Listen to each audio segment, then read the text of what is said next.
Welcome to this episode of Chatting with Stacks. I'm your host, Bill Stacks, and today I got Robert Miano. So I wanted to jump on here and just give a couple shout outs to a few people who have been rocking with me. I appreciate all you guys that watch the show. I have a lot of content on the way. I just got done interviewing an Albanian gangster, the real deal, not the fake kind that we all know about. But I interviewed a crazy person, cool as hell. He was accused of stealing over $100 million. And I got his story about what it was like to come to America and then go to prison. What's going on? Ronan, how are you? Mickey Griggs, what's good?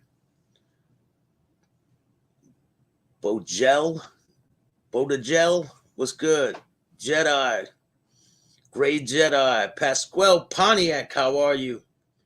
Bruno, what's going on? I hope you guys like this interview. It's a pretty good one. He talks about his whole first experience in getting into acting. And if you guys want to see part 2 and part 3, join the membership. You'll be able to watch that now. And there's a lot of videos on the membership. I'm going to be dropping a bunch on Patreon. I just got to figure it all out. There's a lot going on. So if you want to donate to the show, you can hit up my Cash App at Chatting with Stacks. And let's get into the content. I'm not going to keep you guys. Hit the like button, and I'll see you soon. I'm Robert Miano. I'm an actor, and I'm happy to be on the podcast with Stacks, Billy Stacks. I met Billy doing a film in Connecticut, and he played a role in the film, and he was wonderful. He was great. So, and here I am with Billy Stacks. He's a great guy, and he gave me the opportunity to come on and talk to people and, just say hi.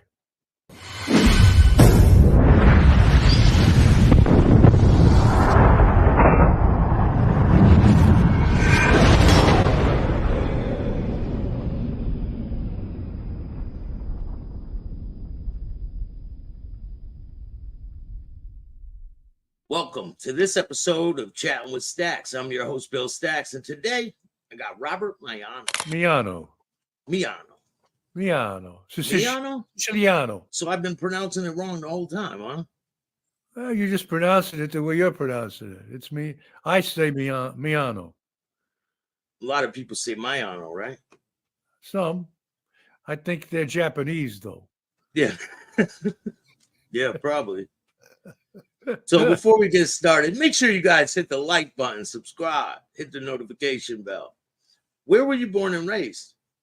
In the Southeast Bronx. I was born in Manhattan at the Lenox Hill Hospital, and then I was raised in the Bronx, Southeast Bronx. Yeah. What was it like growing up? On Vise Avenue. What was it like? Yeah. Wow. It was a great neighborhood. You had a lot of Italians, Jewish. I come from a mixed family. My father's Sicilian. My mother, she was Sephardic. Anyway, and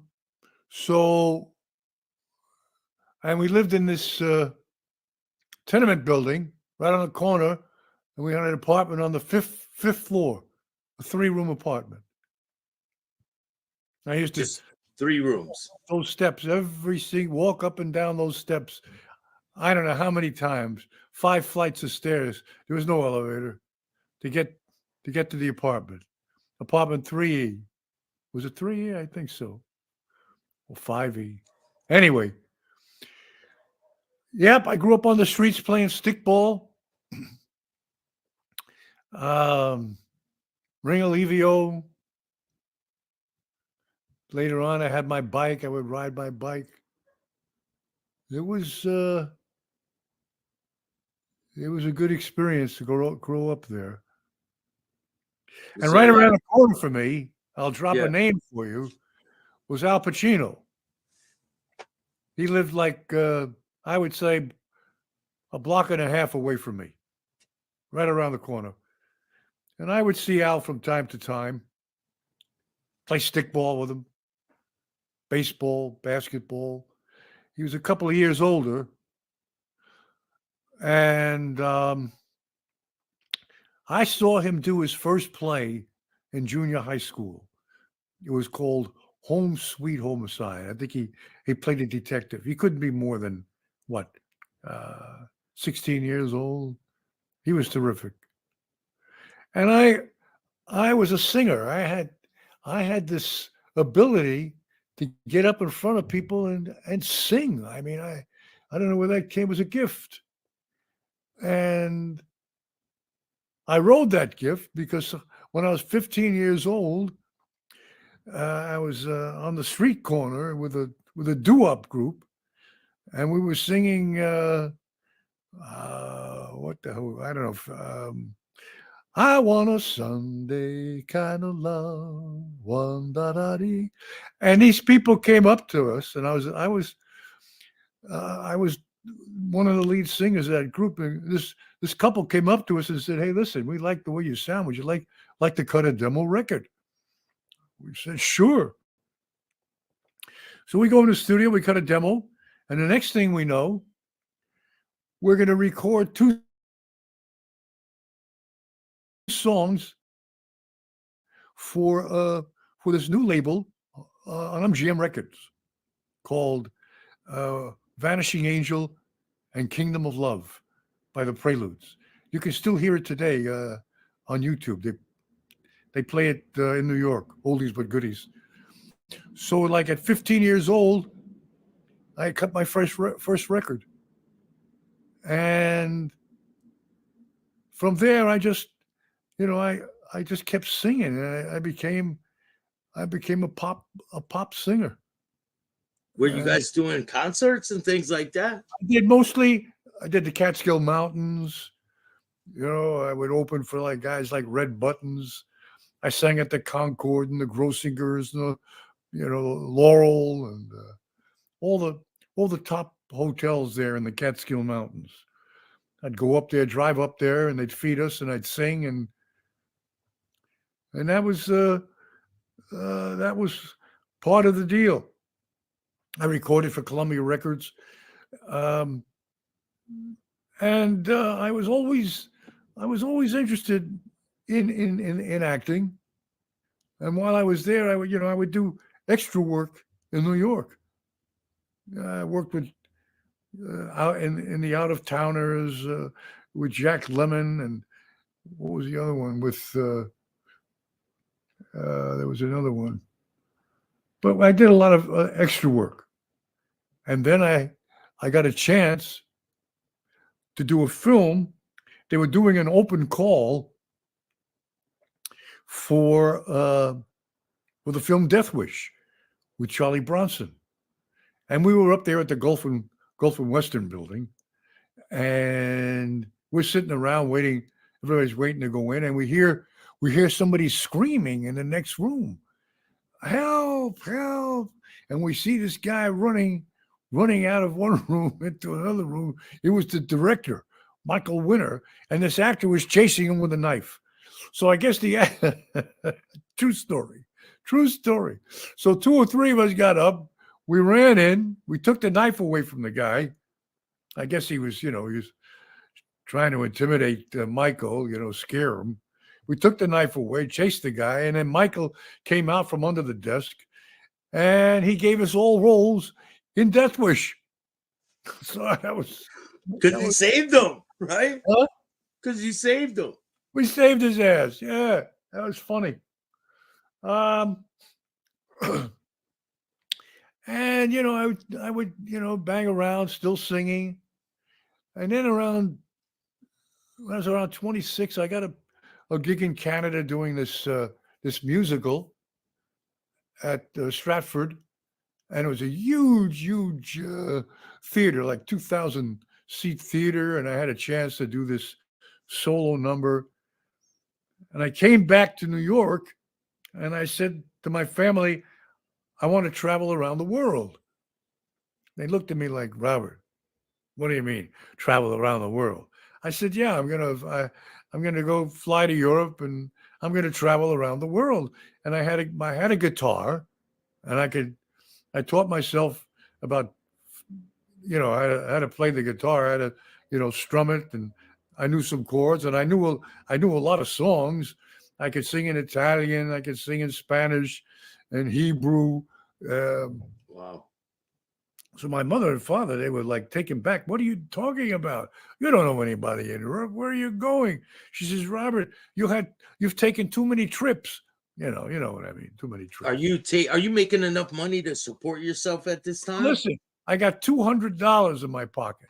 Okay. I have $200 in my pocket and a bag and my guitar on my shoulder. And now I'm going to fly to you. And I bought a round trip ticket. I'm going to fly to Europe now, and I'm going to travel around the world. My family thought I was completely gone. Yeah. So, true story. I get on the plane, JFK, and I'm up in the air, and the pilot says, we have to turn around. The plane is losing pressure. Where just as oh my God, we get back to JFK, and I'm thinking to myself, hey, am I really supposed to do this? I got on the next plane. I flew across the Atlantic, and I landed in Luxembourg. I landed in Luxembourg, and I hitchhiked down to Paris. I rented like a little room in Paris. I spent one day in Paris, and then I hitchhiked down through Portugal into Spain. And I only had $200, and I'm going to travel around the world. So I slept out in like under a bridge uh, in the city of what was it? I forget which city it was. Um, Toledo. I think it was Toledo. And these kids would come in the morning. They'd come and look at this guy sleeping under the bridge. They didn't know what the hell this was, and they would bring me fruit. Blah blah blah. Anyway, I hitchhiked to Sevilla, and I was sleeping in the park in Sevilla, and the sprinklers would come on in the morning, so I had to get up and get my stuff together. I had a sleeping bag, my bag, and my guitar, and I had, you know, very little clothing. And I would go into this restaurant to like wash up, and I go into the restaurant, and the maitre d's. It was lunchtime, and the maitre d is he's seating people, and he sees me, and he's kind of trying to get no, you can't, no, please. But anyway, he was so busy. I managed to get into the men's room, restroom. I kind of washed my face, my hands. I come out, and people are sitting for having lunch. And as I'm walking out, right by the door was a table, and there was this man and this woman sitting, having their lunch. The maitre d was busy. I took off the guitar. I took out the guitar and I started singing to the couple. I said, Guantanamera, Guantanamera, Guantanamera. And the guy reached in his pocket and he took out a coin, right? And he gave me the coin. And then the maitre d', I saw him, and I walked out, and I said to I got outside, and I said, oh my God. I said, this is how I'm going to do it. I said, hello, this is how I'm going to do it. I walked around the corner, and there was a long table of people sitting, having their lunch. I took the guitar, and I became the street singer right there. I sang for all these people sitting on the street. I had my hat. When I was finished, I took my hat off, and I passed the hat around, and everybody threw in their coins, whatever. And man, the king of the road was born right there on the streets of Sevilla. And I tell you, Billy, I spent 2.5 years traveling around the world. I mean, there's so many stories. I was I was in Morocco, and I got on a sailboat with this French kid because I wanted to go to the Canary Islands. It was 500 miles from Agadir to Las Palmas, and I get in this sailboat with this kid. I never sailed, and 2 days later, I'm seasick. We're lost in a storm, right? And I'm saying to myself, oh my God, what did I do, right? The water is crashing over this little sailboat, and I'm lying down. I'm so seasick, and he's calling me out. He gets me out to the back of the boat, and he says, hold the tiller and don't move. And while I'm holding the tiller, I'm seeing all this water coming down on me. It's raining, it's blowing, the seas are crazy, and he's pulling down the sail as we ride out the storm. We ride out the storm, and as we come, I don't know how long it took, but it was a wild ride. As we come out of the storm, there was an oil tanker in front of us, and he says, do you need assistance? He saw this little sailboat coming out of the storm. So he gives us the longitude and the longitude and latitude of where we were, and the kid was able to navigate to another island, to one of the other islands, because we got blown off course. So we missed Las Palmas, and we ended up in Lanzarote. And we got off the boat, went and had a beer. We're walking back to the boat, and he says to me, Robert, he says, I want to go down to Dakar and get a bigger boat. I says, Alan, I says, this is where you and I part company. Yeah, because you don't want to risk it, right? I got on a little tiny plane. I flew to Las Palmas. I spent the winter there. I found a Harry's bar. I would go there every night. I'd play for the oil guys there. I cleaned up at Harry's bar. That was because I flew to Las Palmas. That was in Las Palmas. And then after that, I went back to I went to Sicily, to Palermo. I went all the way up through Sicily. I was in Capri. And this restaurant called La Pina. It was one of the finest restaurants on the island of Capri, and their singer that they would hire from Rome, he couldn't make it. And I don't know, I sang there one night, and they said, listen, would you be our singer? Our singer from Rome can't make it. Please be our singer. And I spent, I don't know, on Capri singing at this place. I did very well because they had the highest clientele, the best clientele.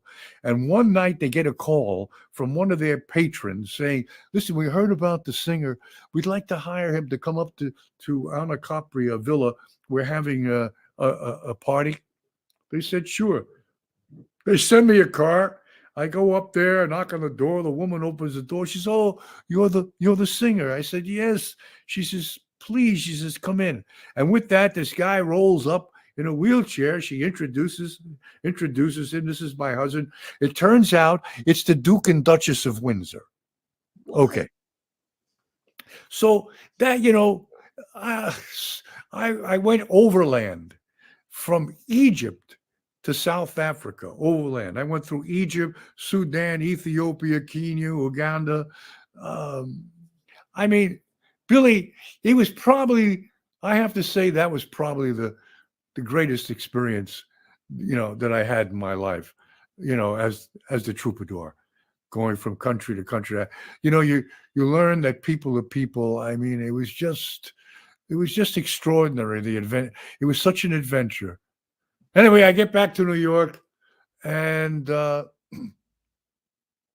get into this film directed by Howard Koch with Bobby Duvall. What the hell was the name of that film? I forget the name right now. But anyway, I did that film with Bobby Duvall. I played like one of these gangsters, and I got a chance to go to California. These people wanted to send me to California to sing. And I said, okay, look, let me take the shot. So I go to California. I got an agent right away. I had a referral from some casting director that I met in New York. And I get this agent, and he starts sending me out, and I start working. My first job, I played an Indian um, in this thing called Bridges with James Wainwright, and I played this Indian. They put me on a Pinto, and here I am riding this Pinto with these guys behind me, and I didn't know what the hell I was doing. I had no saddle, nothing, and I'm jumping on this Pinto, and now I don't know how I did it, how I managed to gallop with these guys, hit the mark, throw down the bow and arrow, and it was unbelievable. And I kept getting these jobs, and I never looked back. New York was like something. It was a memory. I had no desire to go back to New York. I planted myself in California. So anyway, I'm there in California, acting. I get into an acting class with this great teacher, and Carl Weathers was in the class. Lois Child, Sandra Dee Wallace. I mean, there was so many. Suzanne Summers. These were my scene partners in this class, and I spent about 2.5 years, and I just kept studying and kept learning, kept growing as an actor. Did some plays. Anyway, cut to the chase. They're casting Donnie Brasco out here in Los Angeles.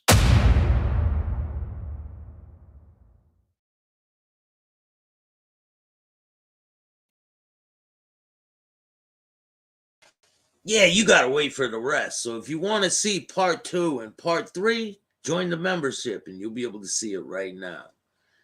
But the rest is gonna be out this coming week. But I appreciate everyone that takes the time to watch this show. I got a show dropping tomorrow during the day about Sammy Gravano. We're gonna finish that one. We got a whole bunch of new content on the way. I've been doing different interviews with a bunch of different people. So it's about to get real. Hope you guys like this content. Hit the like button, subscribe, hit the notification bell so you can get my videos every time they drop. And if you don't like this content, too fucking bad. Start your own podcast.